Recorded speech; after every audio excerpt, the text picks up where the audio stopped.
এবং একটা জিনিস আমাদের মনে রাখতে হবে, একটা চিকিৎসা ব্যবস্থা কখনো চিকিৎসক, শুধুমাত্র চিকিৎসক দিয়ে চলতে পারে না। এই চিকিৎসকের বাইরেও একজন কিন্তু দক্ষ টেকনোলজিস্টের দরকার, যিনি আপনার ল্যাবরেটরি যে পরীক্ষাগুলো সেগুলো করাতে আপনাকে সহায়তা করবেন। আপনার রেডিওলজির দরকার রয়েছে, যিনি কিনা এক্স-রে, তারপরে এমআরআই, সিটি স্ক্যান, এগুলো এই সমস্ত টেস্টগুলো সম্পন্ন করবেন। একজন ফার্মাসিস্টের দরকার হবে, কারণ একজন ফার্মাসিস্ট হচ্ছে ওষুধের অভিভাবক।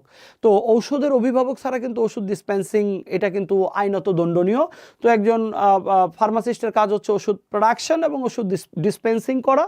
আবার ঠিক একইভাবে ফার্মেসির বাইরে ফিজিওথেরাপিস্ট, ডিপ্লোমা ফিজিওথেরাপিস্টগণ রয়েছেন, যারা দক্ষ ফিজিওথেরাপিস্ট, যারা অনার্স মাস্টার্স কমপ্লিট করেছেন, তাদের তত্ত্বাবধানে ট্রিটমেন্ট প্রদান করতে পারবেন। এবং একই সাথে আমাদের কিন্তু আরও অনেক কোর্স রয়েছে, যেমন রেডিওলজি রয়েছে। তো রেডিওলজি আপনারা জানেন যে ক্যান্সার কিন্তু the disease cancer that has no answer, এই ক্যান্সারের কিন্তু এই রেডিওথেরাপির কিন্তু দরকার হয়, এবং এই রেডিওথেরাপিও কিন্তু মূলত আমাদের এই কোর্সগুলোর মধ্যে অন্তর্ভুক্ত রয়েছে।